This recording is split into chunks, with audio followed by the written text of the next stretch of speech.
Buenos días, hermanos, ¿cómo están? Gracias a Dios, un gusto verlos. Qué bueno que nos damos cita en esta mañana. Muy contentos mi esposa y yo de estar otra vez en los servicios dominicales en la congregación. Tuvimos 3 semanas, 3 domingos consecutivos, pues, realizando algunas labores de ministerio fuera de la ciudad, y bueno, eso nos llevó a estar fuera durante este tiempo, más del que nosotros hubiéramos querido, pero ya eran compromisos agendados con anterioridad. Entonces, gracias a Dios ya estamos aquí de vuelta y con el deseo de continuar enseñándoles la palabra de Dios, ¿verdad?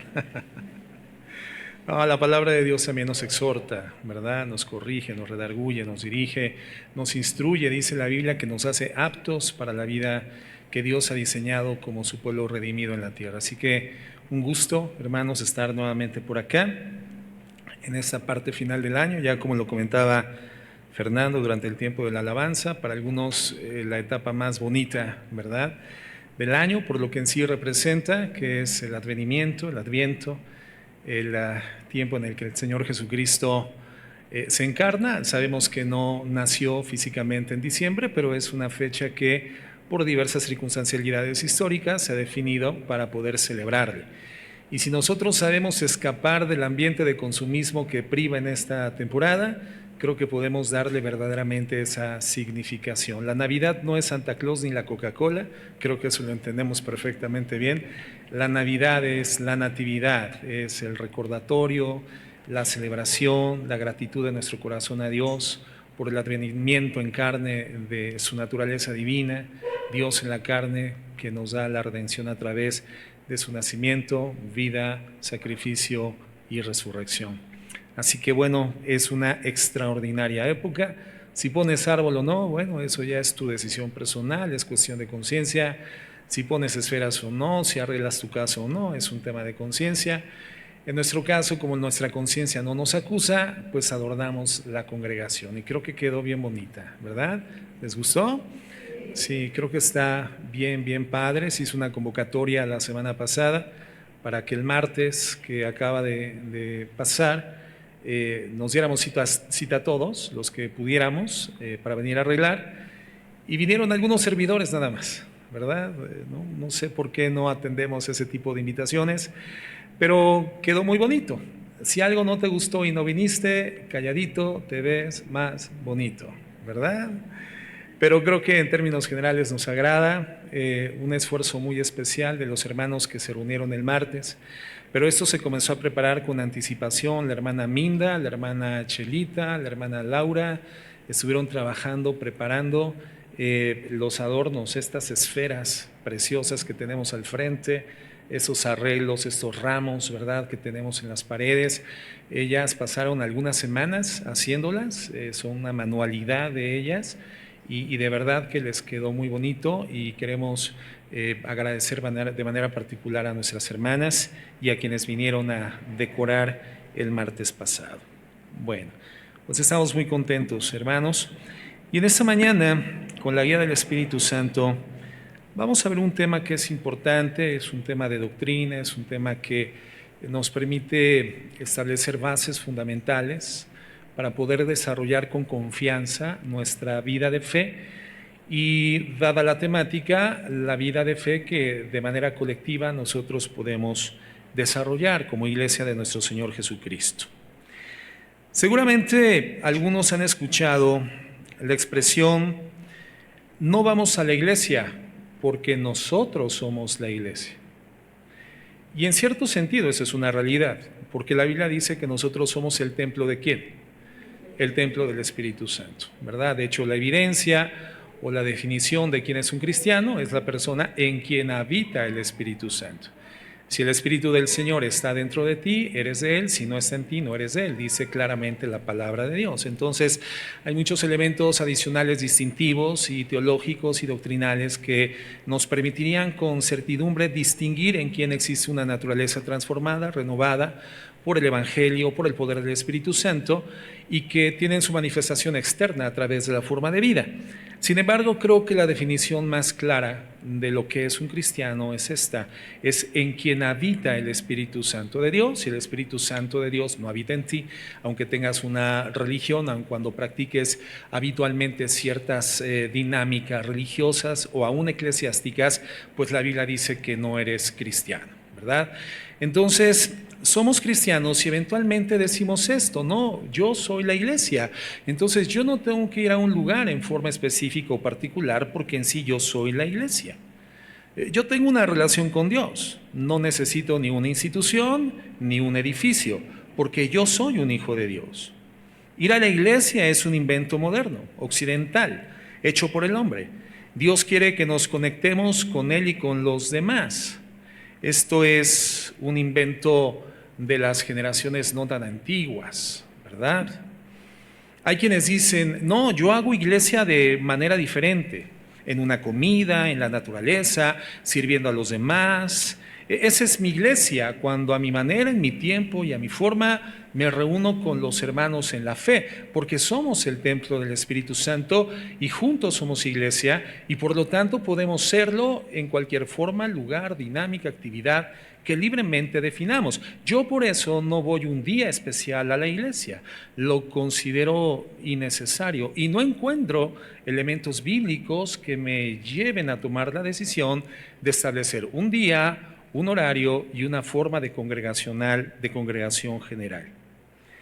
Bueno, existen personas que dicen que son cristianas, pero no vienen a la iglesia, no acostumbran a asistir a la iglesia, o asisten, como lo comentaba, sin la certeza de que sea un mandato dado por Dios en la Biblia.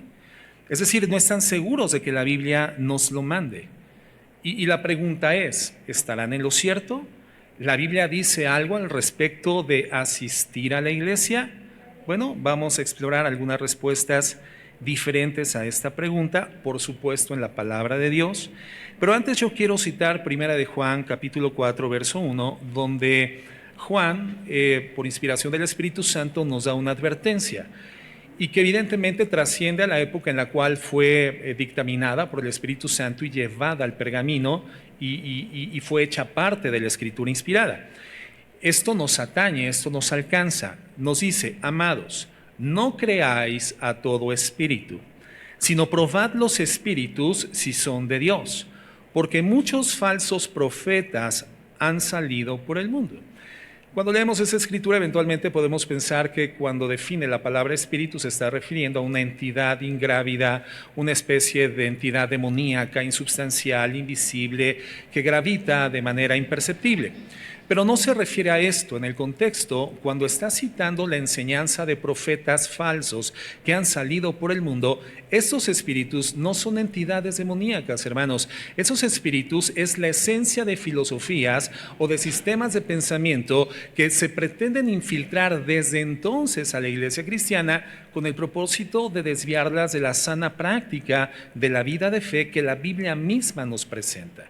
Que Dios nos entregue en la Escritura para vivir con confianza nuestro estilo de vida redimido. Entonces aquí espíritu no es un demonio, aquí espíritu es una enseñanza, es una filosofía, es una doctrina equivocada. Lo que la Biblia nos está diciendo es que tenemos que probar las enseñanzas, tenemos que pesarlas en la balanza, pasarlas por el rasero de la Escritura, filtrarlas en la Biblia y poder identificar si lo que estamos recibiendo realmente es la enseñanza de Dios o está fuera de los parámetros, fuera del contexto de lo que Dios, por inspiración del Espíritu Santo, nos ha entregado como su palabra, la Biblia. Tenemos que pesar la enseñanza. Y una de las enseñanzas que lamentablemente hoy gravita dentro de la atmósfera del cristianismo es esta: que la vida eclesiástica, la necesidad de congregarnos en un tiempo, en un espacio y en un día de la semana de manera comunitaria, colectiva, no es una enseñanza que tiene su fundamento en la palabra de Dios. Y entonces esto genera incertidumbre, desvíos y tropiezos en el caminar de la vida cristiana. Entonces, ¿qué vamos a hacer? Vamos a probar el espíritu de la enseñanza. ¿Qué es bíblico y qué no es bíblico? En primer lugar, hermanos, Dios ha mandado a su pueblo desde hace mucho tiempo que nos reunamos semanalmente. Es un mandamiento de parte de Dios. ¿Dónde se origina la idea de ir a la iglesia? ¿Dónde se origina? Bueno, algunos atribuyen este mandamiento a Constantino, el haber dictaminado la reunión de los cristianos en un mismo tiempo, en un mismo lugar, en un solo día de la semana. Constantino, hermanos, fue el emperador romano que en el año 313 después de Jesucristo, a través del edicto de Milán, pone fin a la persecución cristiana en el imperio romano. Posteriormente, el emperador Teodosio I, a través del edicto de Tesalónica, dictaminaría que el cristianismo sería la religión oficial del imperio. Es decir, no es Constantino, sino Teodosio I quien oficializa el cristianismo como religión del imperio romano. Entonces, encontramos personas y grupos teológicos que atribuyen a Constantino el origen de las reuniones eclesiásticas cristianas. Y bueno, vamos a ver si eso es verdad. También hay quienes aseguran que dicha práctica proviene de los modelos de negocios de los Estados Unidos y que ha sido promovido por los ancianos o por los pastores de las iglesias con el propósito de encontrar, por vía de la congregación constante semanal de los feligreses, lograr definir o establecer un modus vivendi para ellos, una manera de sostenimiento a través de la recaudación semanal de diezmos y de ofrendas.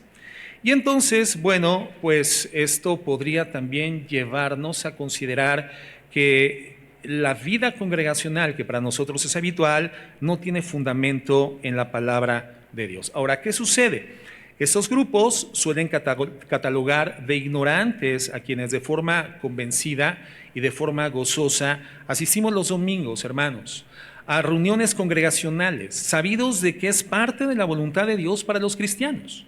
Y además representa un factor básico para el desarrollo de nuestra identidad como pueblo de Dios en medio de un mundo que odia la santidad del Evangelio, que odia la luz de Cristo. Entonces, quienes venimos a la iglesia, venimos con propósitos fundamentales: adorar a Dios a través de un estilo musical donde podemos presentarle nuestra gratitud, reconocer quién es Él, reconocer sus maravillas, su grandeza, su excelsitud, sus virtudes naturales.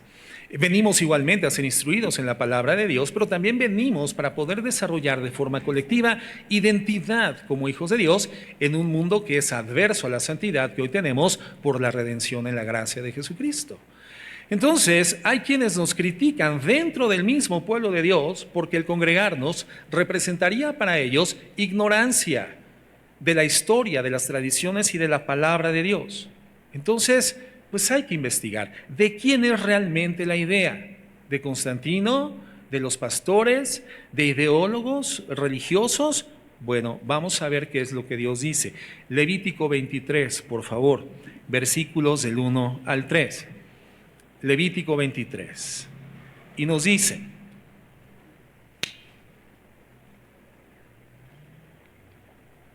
habla a los hijos de Israel y diles: las fiestas solemnes de Jehová, las cuales proclamaréis como santas convocaciones, serán estas. ¿Cómo tendrían que ser proclamadas las fiestas solemnes de Dios para el pueblo de Israel? Como convocaciones, hermanos. Es decir, es una convocatoria que Dios hace para que su pueblo en un tiempo, en un espacio, en un mismo lugar pudiese reunirse. Eso es lo que significa la palabra convocación. Dice el verso 3. 6 días se trabajará, mas el 7º día será de reposo, santa convocación. Ningún trabajo haréis el día de reposo, es de Jehová en donde quiera que habitéis. Estas son las fiestas solemnes de Jehová, las convocaciones santas a las cuales convocaréis en sus tiempos. Entonces, en este mandato bíblico constatamos de entrada que reunirse, hermanos, no es una idea creada por el ser humano. Dios mismo reunía a su pueblo una vez a la semana para un tiempo sagrado de adoración. Durante esta convocatoria santa o celebración semanal llamado el Sabbat, las familias judías se reunían para orar, para estudiar la Torá, compartir comidas especiales, hacer algunas ceremonias especiales como el Kiddush, que consistía en la bendición sobre el vino, el encendido de las velas.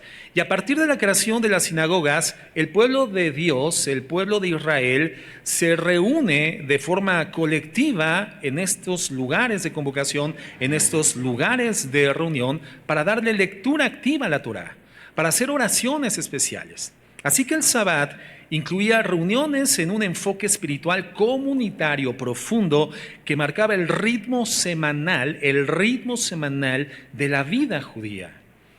La práctica ceremonial del Sabbat sabemos perfectamente bien que para nosotros no es vinculante en el Nuevo Testamento. Ese es el cuarto mandamiento de la ley de Dios, pero para nosotros no es vinculante como pueblo de nuestro Señor Jesucristo en el Nuevo Testamento. Como iglesia cristiana no estamos obligados porque entendemos que el Sabbat era un apunte profético que orientaba la atención hacia el momento en el cual, a través de el advenimiento del Señor Jesucristo y el cumplimiento de la obra vicaria y expiatoria en la cruz del Calvario, donde compra nuestra paz al precio de su sangre, nosotros por la fe en Jesucristo y en el Evangelio entramos en una condición que ya no se reduce a un solo día, sino una condición espiritual y anímica de vida que es el Sabbat, el descanso del Señor. Es decir, nosotros ahora podemos descansar de hacer las obras que en el Antiguo Testamento se entendía se tenían que hacer para acceder a la salvación. Nosotros descansamos de las obras de la ley en Jesucristo porque Él ha dado cumplimiento perfecto a la ley, y en Jesucristo por la fe entramos en una condición de descanso.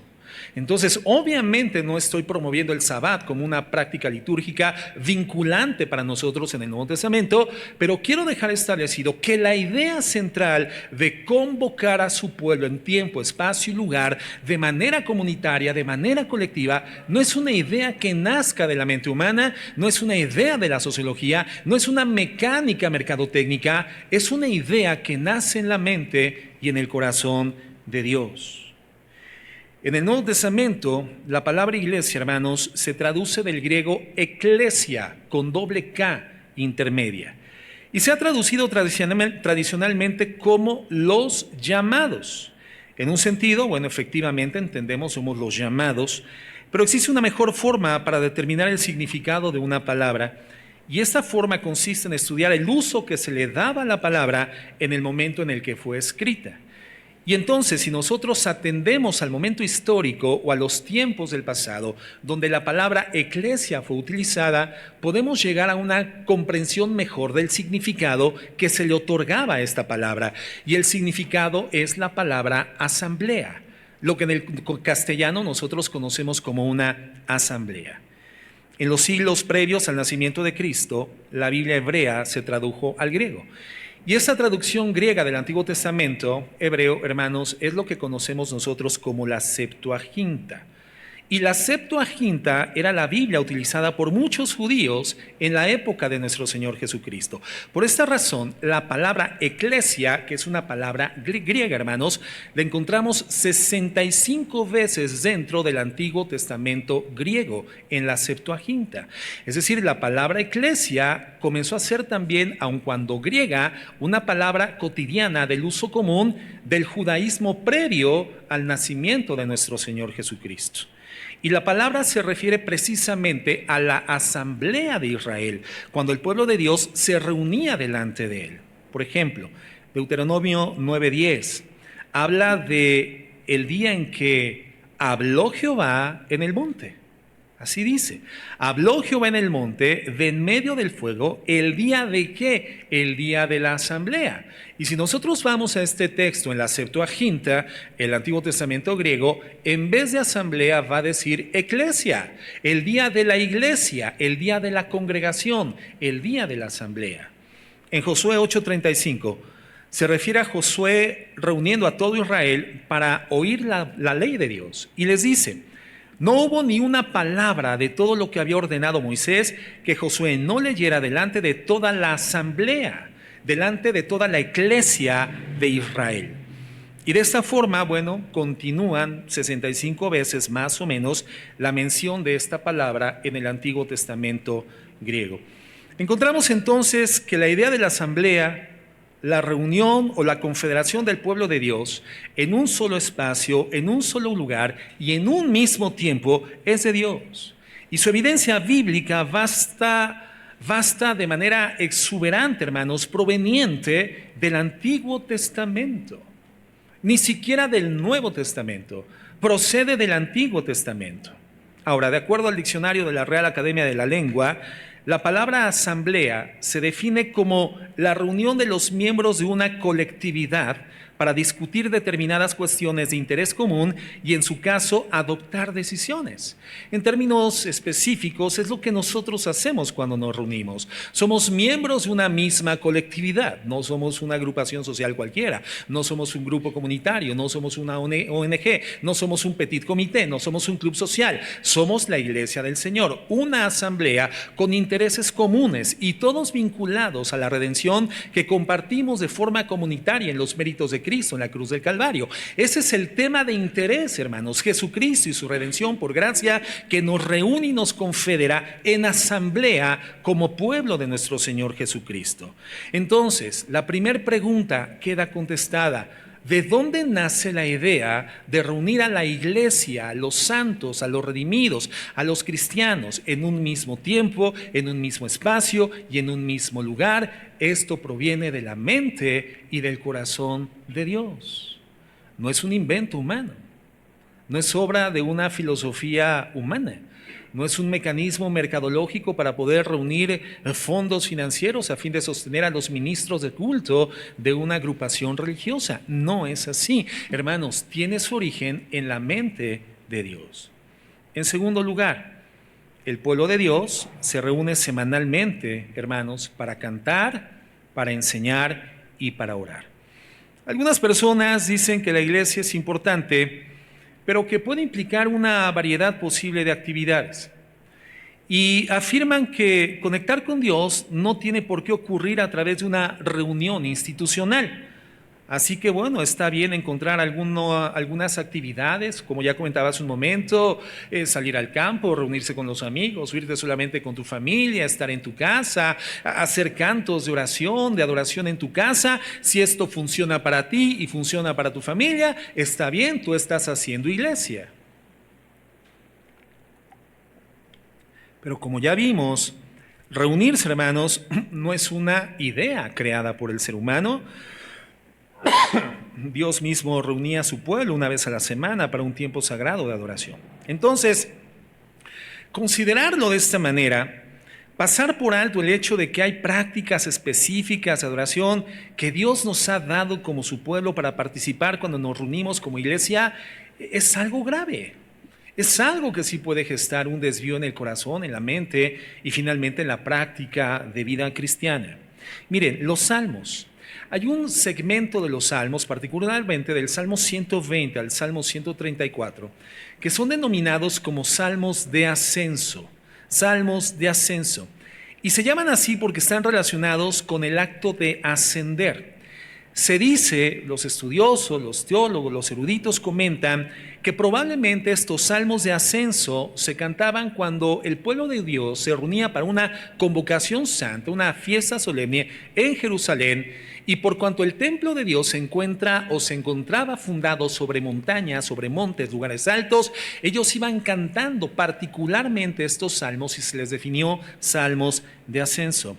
También se dice que se cantaban cuando se iban subiendo los 15 escalones entre el atrio y el lugar santo del templo, 15 escalones, y uno de estos salmos se cantaban por cada uno de esos escalones.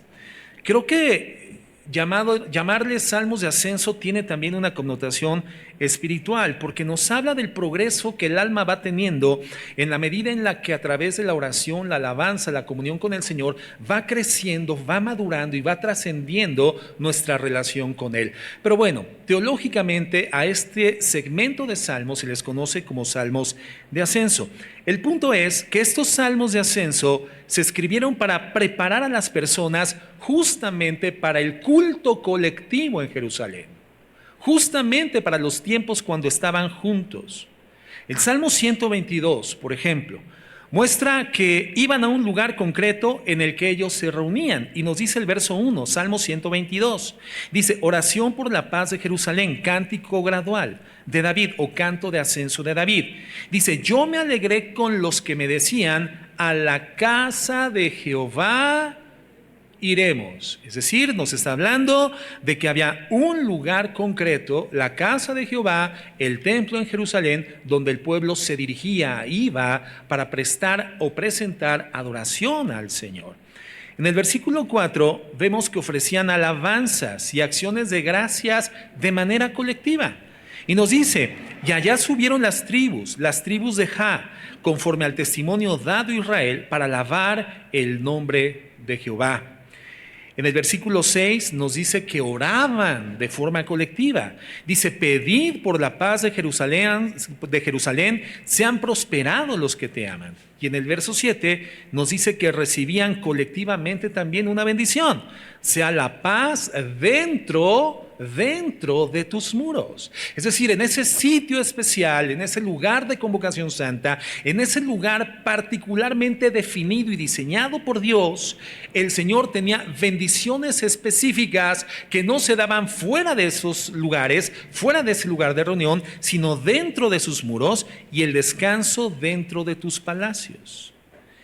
Bueno, posteriormente estas prácticas continuaron igualmente, hermanos, en las sinagogas. Entonces, cuando hablamos de hacer iglesia, no es solo encontrar lo que a ti te funciona espiritualmente, hermano, lo que a ti te parece idóneo para tu familia, algo que apeteces, algo que te agrada, algo que puedes disfrutar en un medio ambiente diferente, en una actividad distinta. No, hermanos, Dios tiene la intención de cambiar nuestra comprensión de nuestras necesidades y deseos a través de lo que Él nos ha ordenado. Él tiene el deseo de transformar y continuar edificando nuestras vidas, pero de la manera que Él ha definido.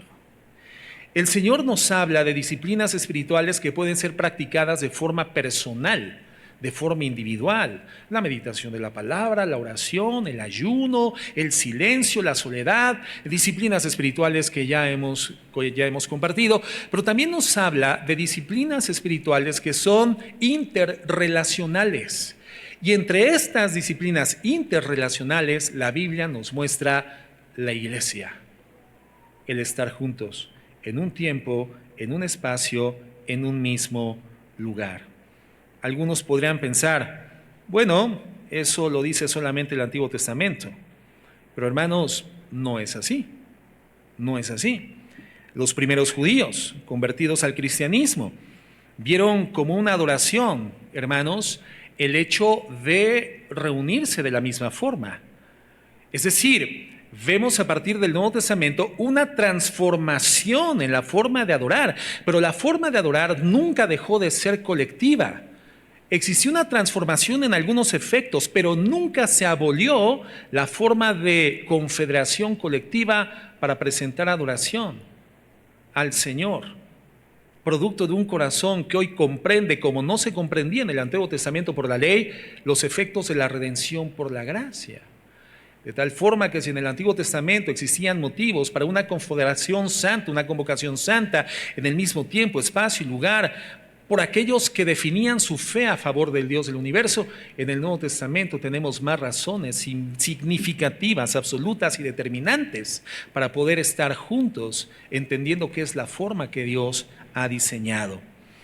Cuando la iglesia comenzaba, los creyentes practicaban algo que vemos, hermanos, por ejemplo, ahí en Hechos capítulo 2, verso 41. Hechos 2, 41. Y es la fiesta de Pentecostés, hermanos, cuando el Señor Jesucristo da cumplimiento a la promesa de que enviaría al Espíritu Santo y que entonces recibirían poder para comenzar a ser testigos en Jerusalén, Judea, Samaria y hasta lo último de la tierra. Hasta antes de este advenimiento, hasta antes del cumplimiento de esta promesa, el Señor les dice, no salgan de Jerusalén, es decir, no inicien ninguna actividad evangelística, no inicien ninguna actividad eclesiástica hasta que haya venido sobre ustedes el Espíritu Santo. Y entonces se da este advenimiento en el primer día de la fiesta de Pentecostés, una convocación santa judía, donde habiéndose reunido los judíos de todas partes de la tierra, del mundo conocido, entonces se da el advenimiento del Espíritu Santo. Vemos a Pedro disertando masivamente el Evangelio de la Gracia por primera vez y a más de 3,000 judíos convertidos a Jesucristo por la predicación del Espíritu Santo. Y entonces dice el verso 41, entonces los que habían recibido su palabra fueron bautizados bautizados y se añadieron aquel día como 3,000 almas. Es el momento donde se funda la iglesia cristiana en un mismo tiempo y en un mismo lugar, en una convocación santa. Verso 42. Y se dedicaban continuamente a las enseñanzas de los apóstoles, a la comunión, al partimiento del pan y a las oraciones. Vemos un acto seguido. Entre el verso 41 y 42, hermano, no encontramos un intervalo significativo de tiempo. Estamos viendo un acto que de forma consecuente comienza a desarrollarse como parte de los hábitos de los nuevos conversos judíos por la predicación del evangelio. Y entonces identificamos que ellos habitualmente se dedicaban a estar juntos para compartir las enseñanzas de los apóstoles, practicar la comunión, el partimiento del pan y las oraciones. Ahora, cuando dice el partimiento del pan y las oraciones, hermanos, por supuesto no se está refiriendo a los amigos que se reúnen un fin de semana, un picnic, un día de campo y oran antes de la comida o comparten sus experiencias cristianas. No, se está refiriendo a reuniones formales de culto. En ese sentido, los primeros cristianos nos muestran que ser iglesia significa ir a la iglesia. Ser iglesia, hermanos, significa ir a la iglesia. A medida que el evangelio se extendía, los cristianos se organizaban en iglesias locales y continuaban con las reuniones de culto que se habían transmitido. Es decir, no cambió para ellos. Hubo una transformación del judaísmo al cristianismo en cuanto a algunos efectos, pero no hubo una abolición de estas reuniones colectivas para el culto. Las reuniones continuaron, dejaron de ser veterotestamentarias, es decir, no conforme a los preceptos de la ley judía del Antiguo Testamento, sino conforme a los preceptos de Cristo de la gracia.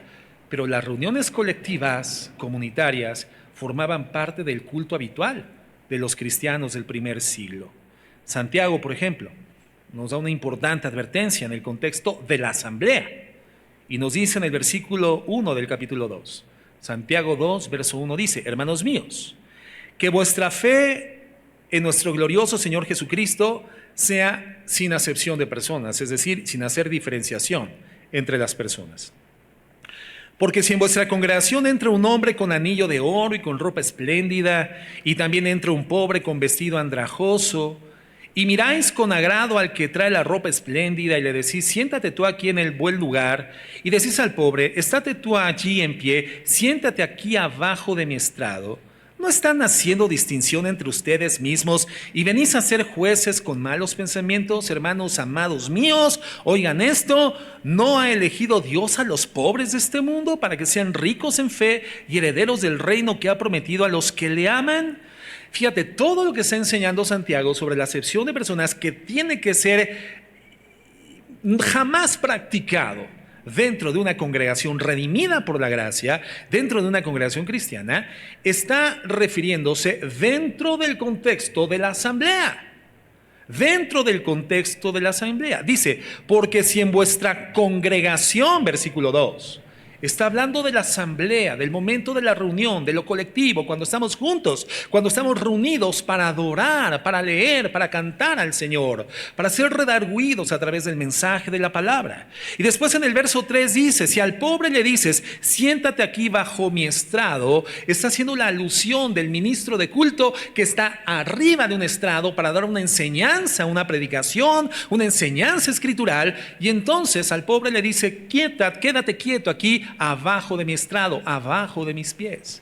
Todo el contexto, hermano, de la enseñanza de Santiago se da al interior de la convocación santa de los hijos de Dios. Aquí una enseñanza sobre algo que no debemos de permitir jamás que suceda en una congregación cristiana: la acepción de personas. Pero ¿dónde puede darse la acepción de personas y por lo tanto es una instrucción dada directamente por el Espíritu Santo a través de Santiago? Dentro de la asamblea de cristianos. Entonces la asamblea de cristianos, hermanos, no es una idea de alguna persona que consideró que era una buena manera de generar buenos recursos para los ministros. No fue una idea de Constantino, no fue una idea de Teodosio, es una idea de Dios que prevalece y trasciende los límites del Antiguo Testamento y sin ser abolida se transforma generando los elementos que dejen a la luz la gracia redentiva. La palabra congregación que se utiliza en el versículo 2, nos está hablando de una asamblea de personas, es sunagoge en el griego, asamblea de personas. Específicamente se refiere a una sinagoga. O sea, para los cristianos del primer siglo, el reunirse en un lugar específico, hermanos, era tanto como estar dentro de la sinagoga judía. Pero entendemos, por supuesto, que ya no era la sinagoga judía en términos rituales, sino la iglesia cristiana, la congregación dentro de un lugar especial. En Romanos 16:5, fíjate lo que dice el apóstol Pablo. Dice: saluda también a la iglesia que está en su casa. Saluda a mi querido hermano Epéneto, que es el primer convertido a Cristo. Está hablando de una iglesia que se reunía en una casa particular. ¿La casa de quién? La casa de Priscila y de Aquila, hermanos. Dos de los primeros líderes del cristianismo del primer siglo. Y entonces dentro de su casa se constituyó una iglesia cristiana. ¿Por qué? Porque su casa era la iglesia, porque era el lugar donde se reunía la asamblea, donde pública y comunitariamente confluían el primer día de la semana, y ya lo vamos a ver ahorita, los cristianos, las personas que creían en el evangelio de la gracia. Entonces, la iglesia se reunía en un lugar específico. En 1 Corintios 16:19 dice así, 1 Corintios 16:19, las iglesias de Asia os saludan. No dice los cristianos. Sabemos que las iglesias están constituidas por cristianos, pero no se refiere a los cristianos como entidades espirituales redimidas aisladas. Está hablando de las asambleas, las congregaciones, la eclesia. Las iglesias de Asia os saludan. Aquila y Priscila, con la iglesia que está en su casa, os saludan muy afectuosamente en el Señor. Colosenses 4:15 dice: saludad a los hermanos que están en la Odisea, también a Ninfas y a la iglesia que está en su casa. Había una hermana que se llamaba Ninfas. Si no sabes cómo llamarle a tu próxima hija, hermana, le puedes llamar Ninfas, es un nombre bíblico. Pero dice que esta hermana Ninfas habría abierto las puertas de su casa para recibir en un mismo espacio, en un mismo tiempo, en ese lugar, a la iglesia del Señor. El verso 16 dice: cuando esta carta se haya leído entre vosotros, hacedla leer también en la iglesia de los laodicenses, y vosotros por vuestra parte leed la carta que viene de la Odisea. En Filemón 1:1 nos dice Pablo, prisionero de Jesucristo, y el hermano Timoteo, al amado Filemón, colaborador nuestro, y a la amada hermana Apia y Arquipoa. Otros nombres que si no sabes cómo llamar a tus hijos, bueno, aquí le puedes llamar Apia, ¿verdad? Arquipoa, Arqui le podrías decir, ¿verdad?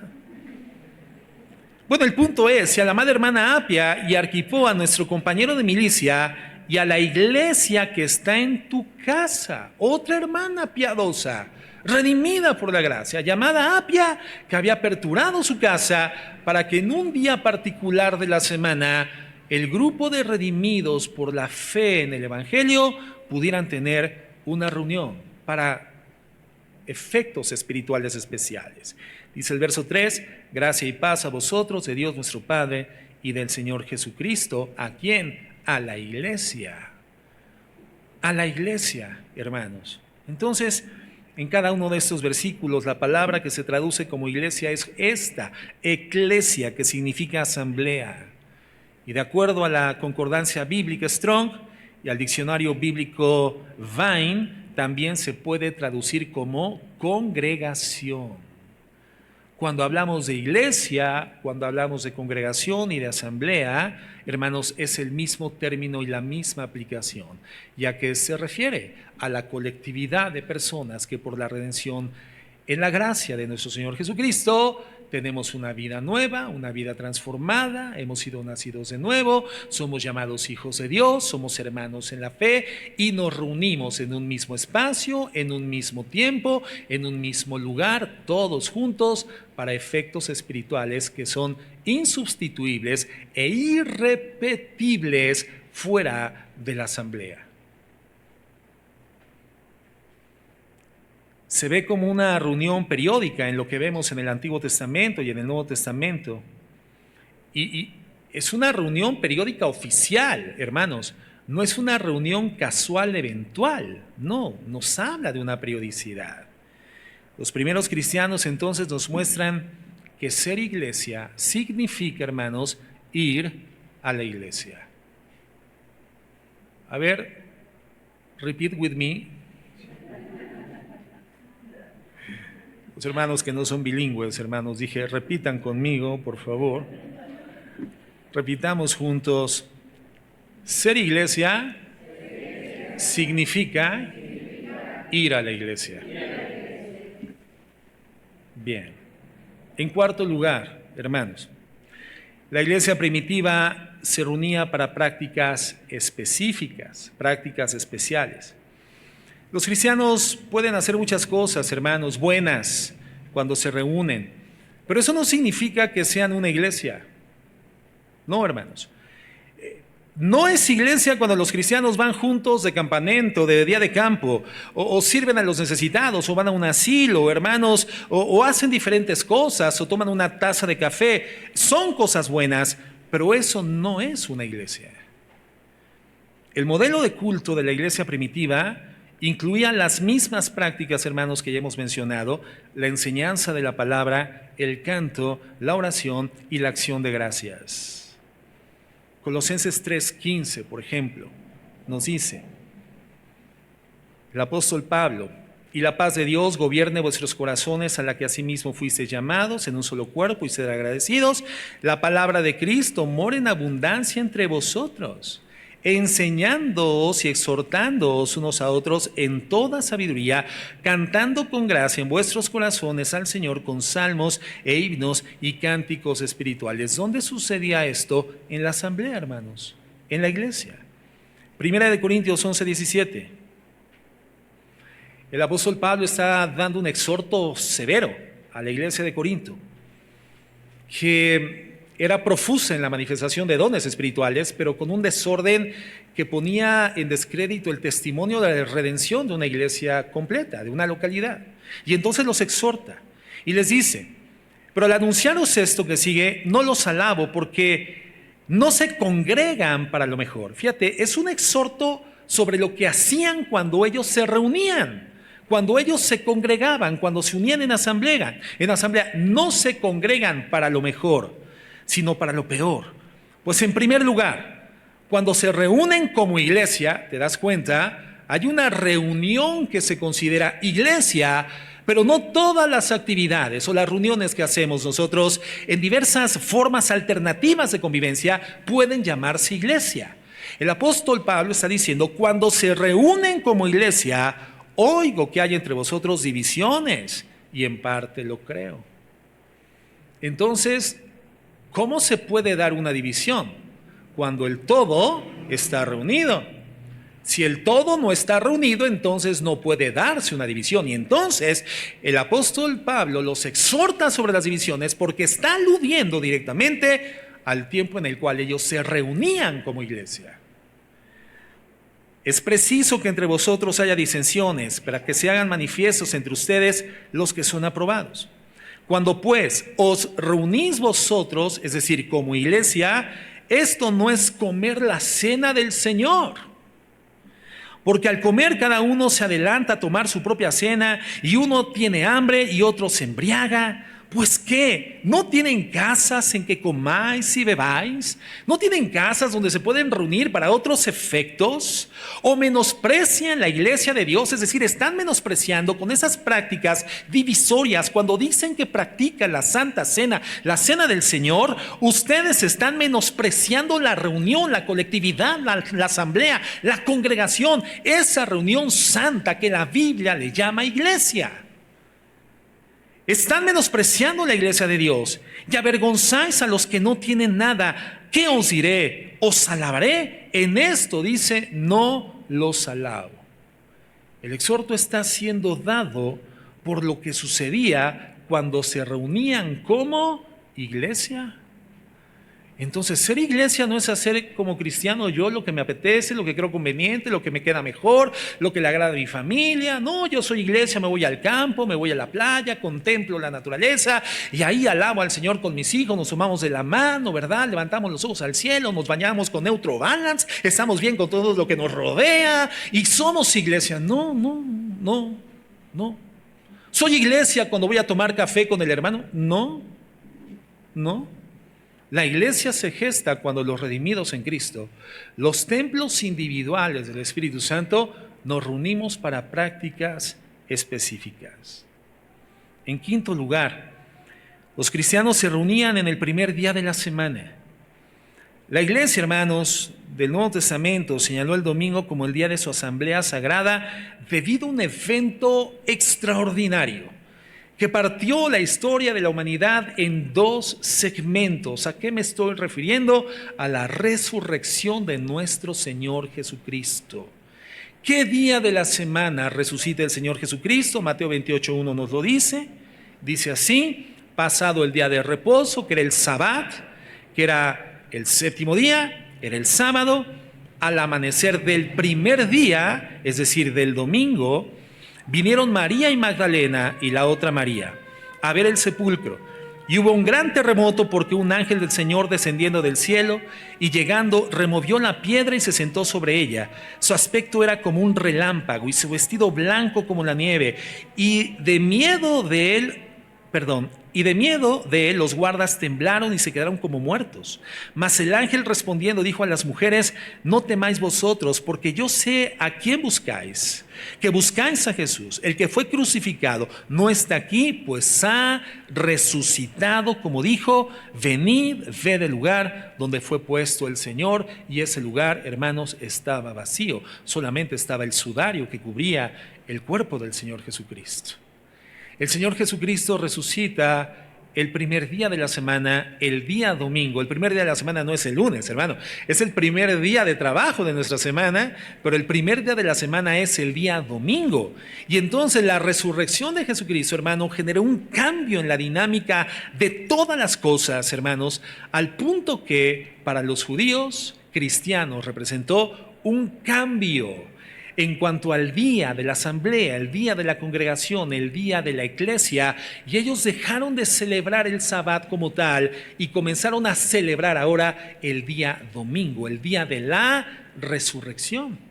Cada ocasión que nosotros nos reunimos aquí, venimos a la iglesia, hermanos, estamos celebrando la resurrección de nuestro Señor Jesucristo. Es la razón fundamental por la que nos reunimos en asamblea pública. Otro evento extraordinario, hermanos, se registra el primer día de la semana y es la revelación de la última carta del Nuevo Testamento, y me refiero al libro del Apocalipsis. Sucede el primer día de la semana. Fíjate lo que dice Apocalipsis 1:9.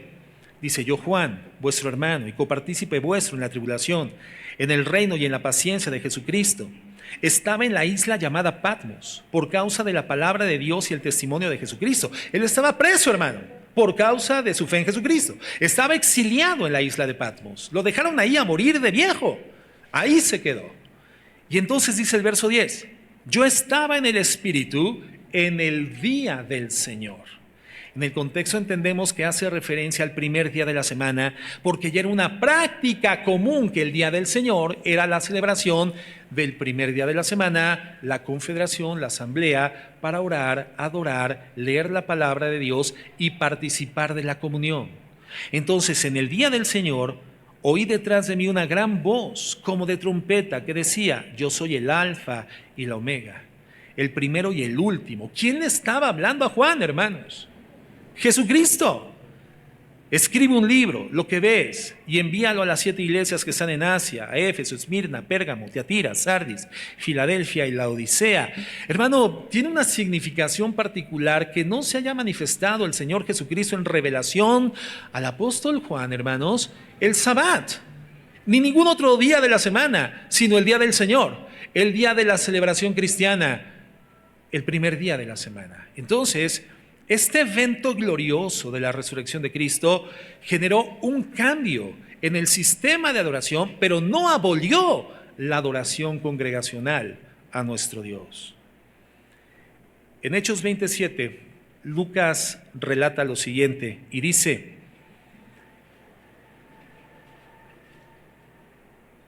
el primer día de la semana, domingo, reunidos los discípulos para partir el pan, ¿qué hacían el primer día de la semana? En el culto, la asamblea, partían el pan.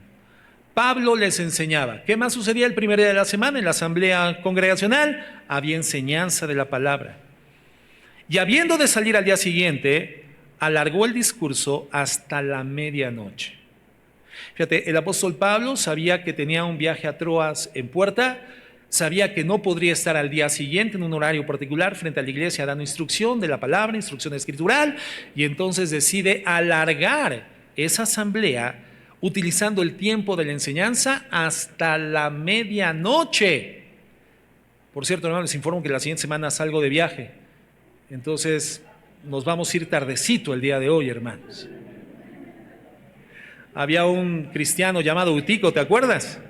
Y se alargó esta enseñanza tanto, él estaba sentado junto a una ventana y dice que se quedó como algunos de otras congregaciones durante la enseñanza, hermano, aunque no se alargue tanto, se quedó dormido, se cayó por la ventana y se dio un euticazo y se murió.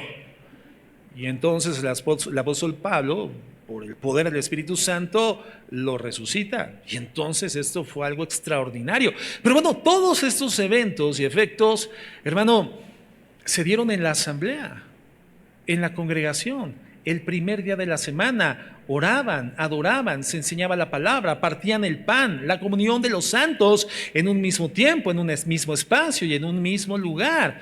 Entonces, si en un lugar no debe de darte miedo caerte de la silla porque te quedas el domingo dormido, es la iglesia. En otro lugar no te aseguro nada, Pero bueno, vemos ese evento y se dio el primer día de la semana. Mismo tiempo, mismo espacio y mismo lugar. En 1 Corintios 16:1, el apóstol Pablo dice: en cuanto a la ofrenda para los santos, dice: haced vosotros también de la manera que ordené en la iglesia de Galacia. El apóstol Pablo estaba recaudando una ofrenda para los pobres de Jerusalén, y entonces le llama la ofrenda para los santos. No es una ofrenda para él. Dice: esta ofrenda especial que se va a levantar para los santos, tienen que hacerla de la forma en la que ordené en Galacia, cada primer día de la semana. Es decir, el domingo, cuando esté reunida la iglesia, cada uno de vosotros ponga aparte algo, según haya prosperado, guardándolo para que cuando yo llegue no se recojan entonces ofrendas. No es que el apóstol Pablo nos está diciendo que la gente ofrende o no diezme para las necesidades locales de la iglesia, sino que particularmente esta ofrenda tendrá que ser recaudada anticipadamente. ¿Y cuándo se recaudaba esta ofrenda especial? El primer día de cada semana, el domingo. ¿En qué momento? Cuando la iglesia estaba congregada. La didaché, conocida también como la enseñanza de los 12 apóstoles, es uno de los escritos cristianos no inspirados, más antiguos, probablemente compuesto al final del siglo I, inicios del siglo II, y ese documento tiene gran valor histórico y tiene un profundo valor teológico porque nos narra las prácticas y las enseñanzas de las primeras comunidades cristianas. La Didaché ofrece una visión de cómo los primeros cristianos organizaban su vida comunitaria y cómo desarrollaban sus liturgias. Es un testimonio de cómo se transmitían las enseñanzas de los apóstoles antes de que el canon bíblico del Nuevo Testamento estuviera conformado. La Didaché fue un primer documento que nos habla de las tradiciones, la historia, la forma en la cual convivía colectivamente la iglesia cristiana, antes de que el canon bíblico del Nuevo Testamento se hubiera terminado de reunir. No forma parte de la Biblia, no es un documento inspirado, pero es considerado un documento muy importante en el estudio de los orígenes del cristianismo. Bueno, la Didaché prescribe como deber el culto de la iglesia. Y en la Didaché, que nos narra cómo lo hacía la iglesia del primer siglo, nos dice: cada día del Señor, reúnanse, partan el pan, den gracias, después de haber confesado sus transgresiones, para que su sacrificio sea puro. ¿Cuándo? cada primer día de la semana, el día del Señor. Entonces, ir a la iglesia los domingos, hermanos, no es un invento moderno. Los cristianos no se reunían casualmente y hacían vida de iglesia de cualquier forma o en cualquier otro día. No, se comprometían a estar juntos los domingos, en el mismo tiempo y en el mismo lugar. Hoy en día, a través de nuestros teléfonos, celulares, dispositivos electrónicos, computadoras, tabletas, pues nos conectamos fácilmente y accedemos a los mejores predicadores del mundo, a miles de canciones de alabanza e incluso a formación en seminarios, hermano. Yo estoy estudiando un seminario a distancia. Yo estudio en los Estados Unidos y estoy aquí. ¿Cómo le hago? ¿Cómo le hago? ¿Voy y vengo el mismo día? No, hermano, sino que me conecto a través de los medios electrónicos. Hoy tú puedes hacer eso, es una bendición. Yo tenía en mi corazón el propósito de ingresar a un seminario cristiano desde hace años, hermanos, pero sucede que los seminarios cristianos, los que tienen una doctrina sólida, importante, hermanos, sobre todo en los Estados Unidos, que tienen años de estructura doctrinal, hermanos, no tenían la modalidad a distancia. Y hoy, hermano, estoy en un seminario de los Estados Unidos por la gracia de Dios, gracias a los medios electrónicos, hermano. Y es una bendición. Es una bendición cuando tú puedes conocer cantos cristianos de adoración y alabanza producidos por otras congregaciones, otras denominaciones, otras agrupaciones, cuando podemos escuchar a pastores de otras denominaciones, cuando podemos escuchar enseñanzas de otros lugares. Pero, hermanos, la Biblia describe un panorama diferente cuando nos habla de la estructura de la iglesia. Nos habla de una dinámica especial que no es sustituida ni suplida por la modernidad, que no cambia. La forma estructural de la iglesia, hermano, no ha sido transformada por la tecnología. La iglesia sigue siendo lo que la Biblia dice que es la iglesia. Y suceden dentro de la iglesia cosas que no suceden fuera de ella. Describe un panorama especial. Se nos dice que los cristianos necesitan ancianos, necesitan pastores, obispos responsables que guíen a la iglesia, sobre todo a través de la predicación, cuando estemos todos juntos el día del Señor, en el mismo espacio y en el mismo lugar, al mismo tiempo. Primera de Timoteo 3, verso 1, nos habla de los requisitos para ser pastores. La palabra pastor del griego poimen, hermano, que describe la actividad de un pastor de ovejas. ¿Qué hace un pastor de ovejas? La oveja, hermano, es un animal, lo hemos comentado, que no ha sido diseñado por Dios con mecanismos de autodefensa. Es un animal que no depreda, pero fácilmente puede ser depredado. Tiene vista miope, tiene pezuñas chatas, tiene patas cortas, quebradizas, delicada del estómago. Si toma de aguas turbias o de pastos contaminados, fácilmente se puede indigestar y morirse. Y por lo tanto, una oveja es un animal que si no es pastoreado, se muere. Tú ves vacas pastando libremente en la carretera, pero las ovejas siempre están comandadas, direccionadas, cuidadas por un pastor. Y entonces, hermanos, la Biblia nos habla de este modelo, de una iglesia que requiere un pastor. Ahora, sabemos que el gran pastor del rebaño es nuestro Señor Jesucristo, pero Dios nos habla también de personas llamadas, asignadas y que tienen la responsabilidad ante la distinción del llamamiento santo al pastorado de prepararse lo más profunda y seriamente posible para cuidar al rebaño del Señor.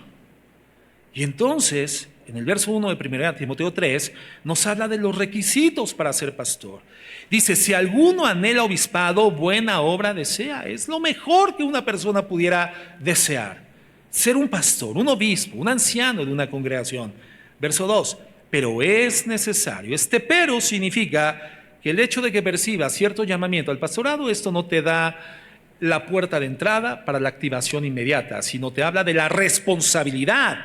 Porque hay un pero es necesario que el obispo sea irreprensible, que no pueda ser señalado, que no haya motivos de juicio por pecados o por desvíos significativos, importantes o catastróficos para su vida moral o la vida moral de la congregación.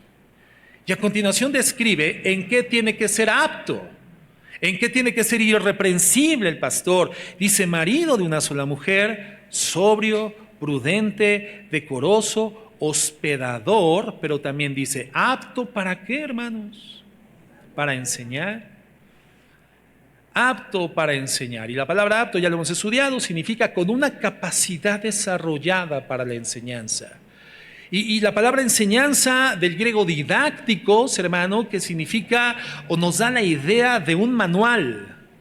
Un manual, hermano, cuando tú lo abres, lo hemos comentado, tiene estructurada la información que contiene de forma tal que cuando termina su lectura entiendes cómo armar un dispositivo, cómo utilizar un electrodoméstico o un electrónico en tu casa. Porque abres el manual y en primera instancia encuentras información en un idioma que tú comprendes.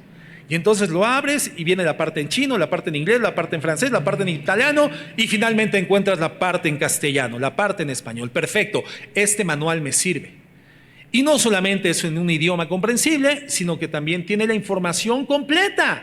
Tiene todo lo que necesitas saber para poder utilizar o armar ese aparato. Pero no solamente te trae la información completa, sino que te la presenta de manera ordenada. Paso 1, paso 2, paso 3, paso 4. Ese es un manual. Y cuando tú lees el manual y lo aplicas, llegas a un buen resultado. Eso significa, o de ese concepto viene la palabra enseñanza.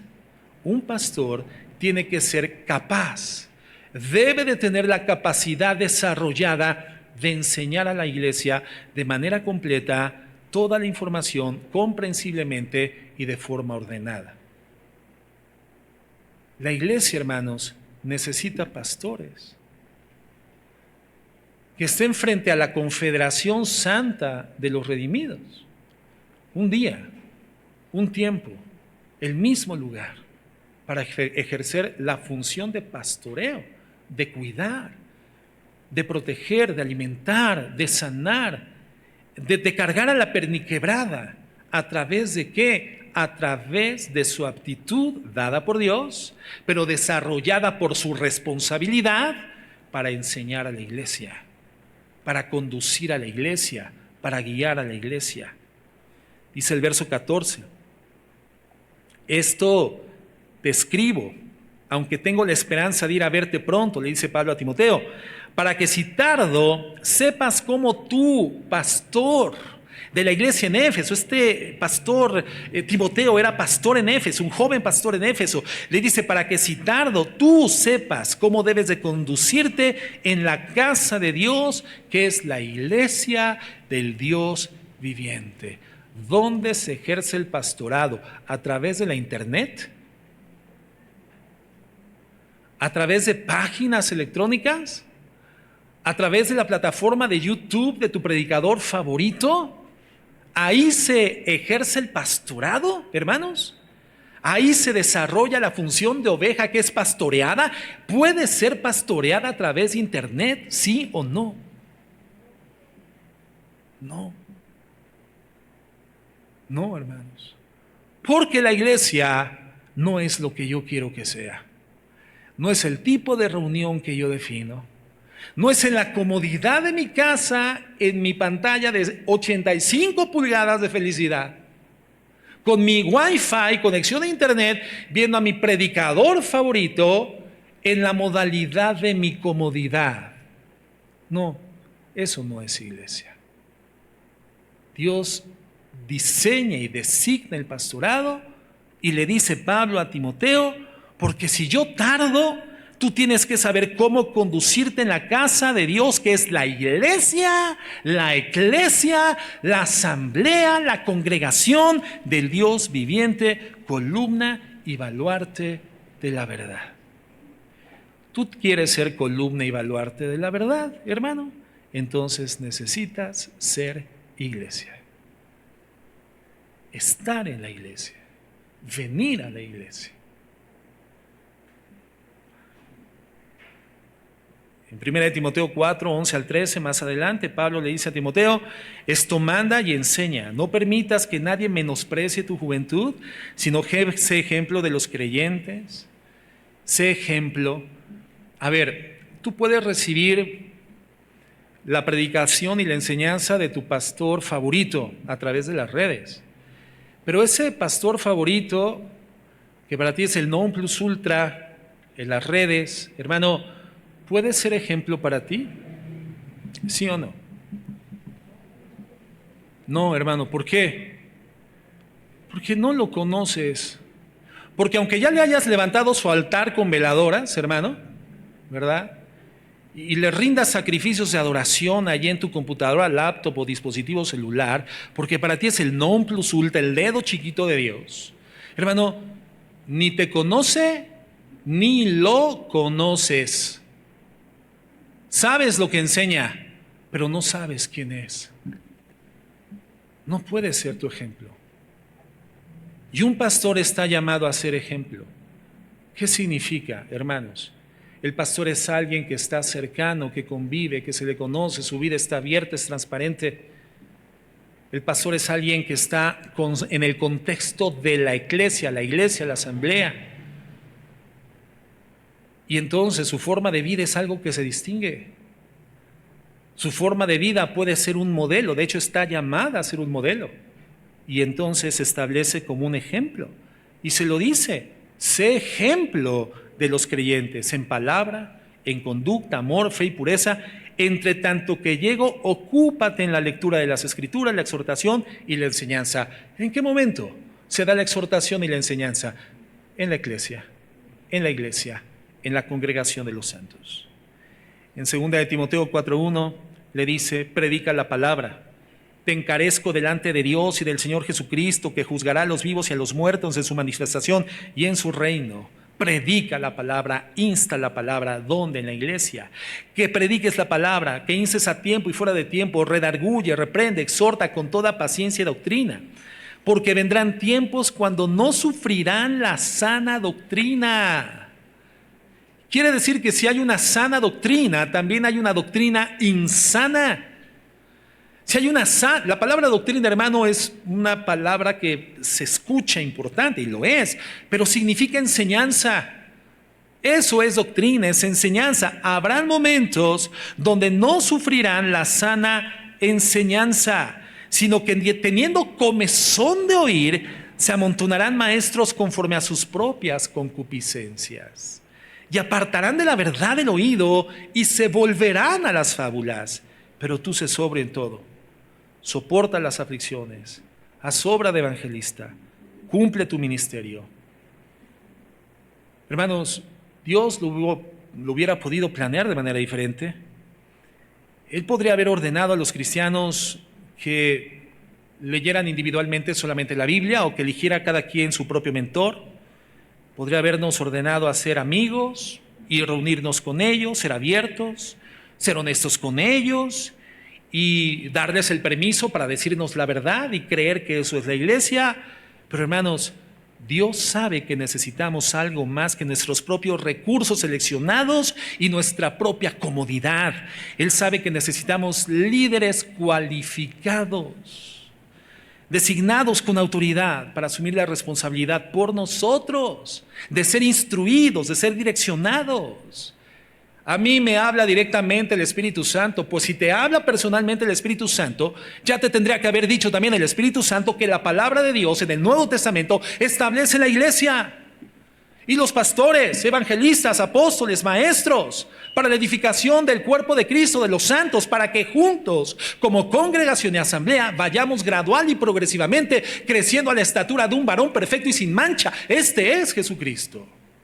Nos aproximemos lo más posible como iglesia, reuniéndonos en el tiempo y en el espacio colectivo idéntico los unos con los otros, hermanos, para ser edificados para una vida de fe que refleje el carácter de nuestro Señor Jesucristo.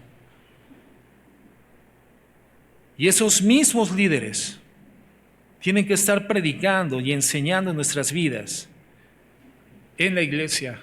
Y no hay sustituto para eso, hermanos. No hay sustituto para eso. Y por último, en séptimo lugar, hay una tentación a no congregarse. Para algunos ir a la iglesia se ha vuelto demasiado difícil. Algo ha obstaculizado el hábito. No, pastor, es que tengo que hacer una mudanza. Está bien, haga su mudanza, pero hermano, el día del Señor es el día del ¿qué? Del Señor, o es el día de la mudanza. Haga su mudanza. Diseñe un día para la mudanza, pero el día de Él, el día que le pertenece, el día que históricamente transformó la historia de la humanidad y la historia de su eternidad, hermano, por la resurrección de Jesucristo. No, es que tengo una mudanza, pastor. No, es que mis hijos tienen partido de fútbol y los tengo que llevar al fútbol, hermano, a practicar su deporte. Fíjese que traemos un proyectito allí en casa, estamos cambiando unos mosaicos y vamos a aprovechar el domingo para hacer ese trabajito en casa. Pero vamos a poner el internet, pastor. Y mire ahí con unas coquitas frías y unas carnes. Vamos a hacer iglesia en casa, pastor. No, hermanos. Pero mira lo que es peor. Falsas doctrinas que pretendiendo ser novedosas, revolucionarias, apartan a los creyentes indoctos de la vida de fe que Dios nos ha enseñado a vivir a través de la Biblia. Por eso el primer verso que cité fue: prueben los espíritus. Si son de Dios, si son de Cristo. Y si no pasan la prueba de la Biblia, hermanos, no son de Cristo. ¿De quién son entonces? Del anticristo. Y cuando en 1 de Juan capítulo 4 se menciona el anticristo cuya operación ya está activa en el mundo, por supuesto no estaba mencionando, no estaba haciendo alusión al personaje. Estaba hablando al espíritu del anticristo, es decir, las enseñanzas sociológicas, filosóficas, psicológicas, anticristianas que pretendían infiltrarse en esa época con la primera de las herejías que combatió la iglesia cristiana y que fue vencedora, que fue el gnosticismo, hermanos. Hoy tenemos gnosticismo todavía en nuestros días, pero hay una cantidad importante de doctrinas, enseñanzas falsas que pretenden ser novedosas, revolucionarias, que se transmiten por las redes y que con esa accesibilidad y facilidad pueden infiltrarse dentro de las iglesias.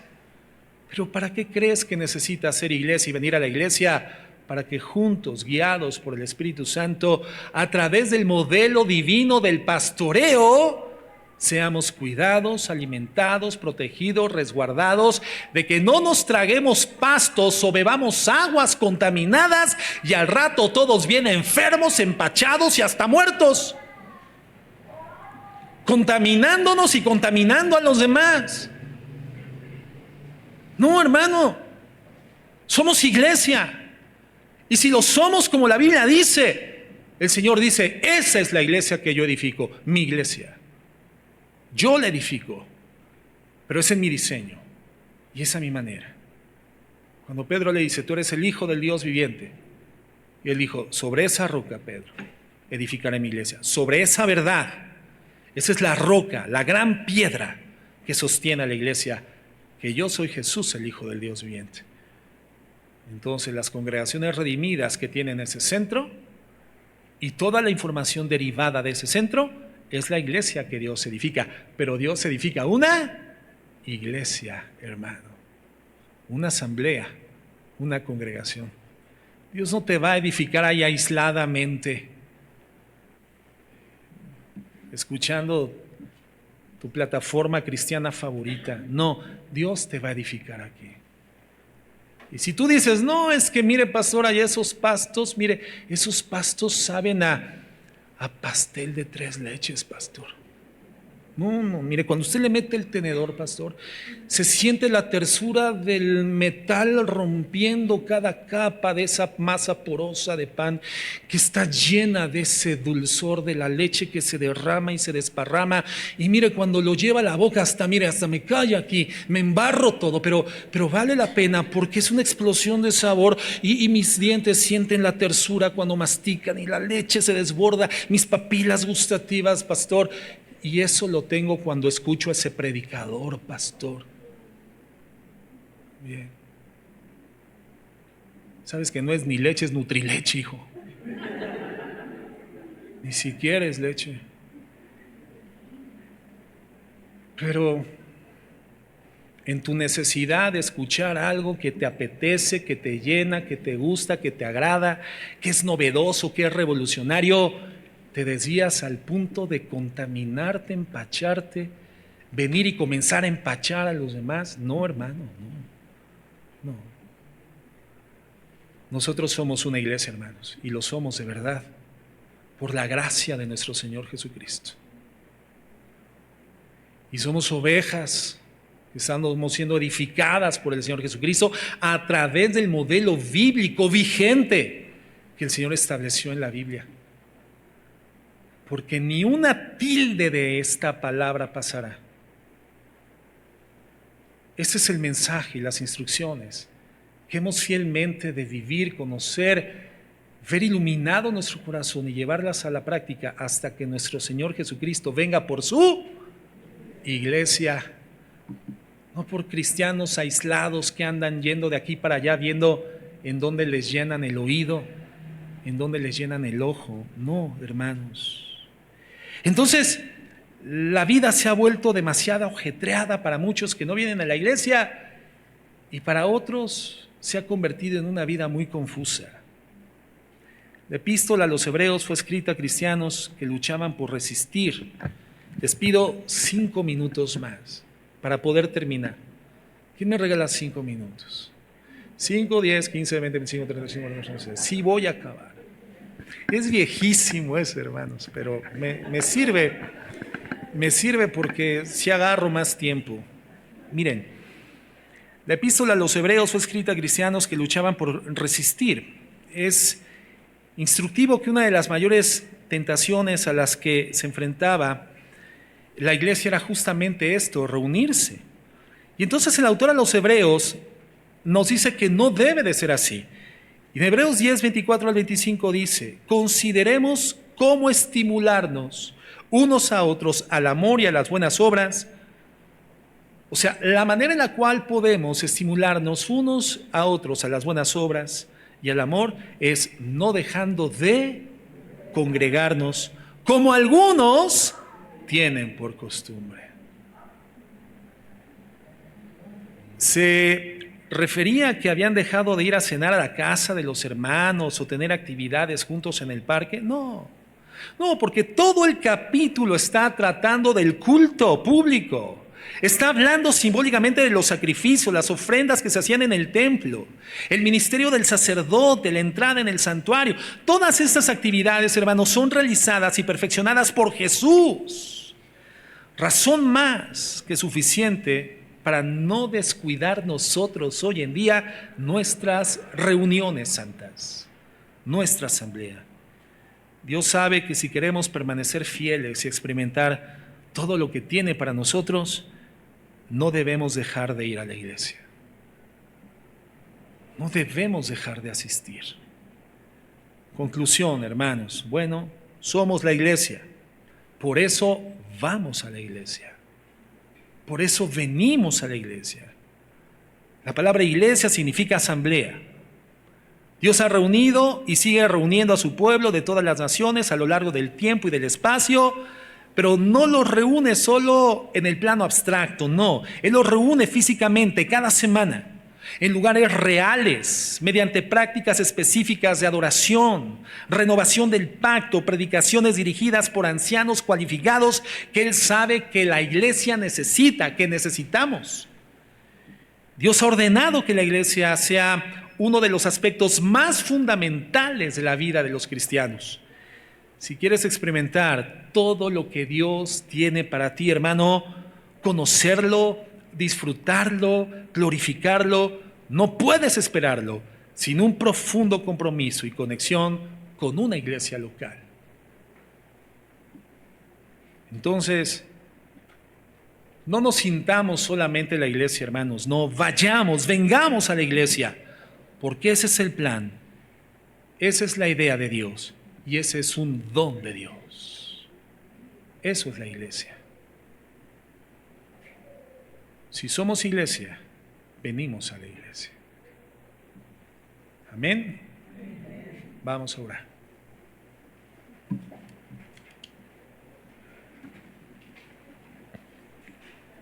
Señor, gracias por tu bendita palabra, Señor, y por el cuidado que extiendes a nuestras vidas. Queremos con profunda gratitud reconocer que sin ti estaríamos perdidos, que sin tu palabra estaríamos en la oscuridad, sin esperanza de no ser dañados. Pero lámpara es a tus pies tu palabra y lumbrera nuestros caminos, Señor. Y hacemos bien, como Pedro dice, estar atentos a ella como la antorcha encendida que alumbra el lugar oscuro y disipa la tiniebla hasta que el lucero de la mañana resplandezca en nuestros corazones. Y este es Jesucristo. Hasta la venida de Jesús. Gracias porque hoy somos iglesia. Gracias porque podemos y debemos estar juntos.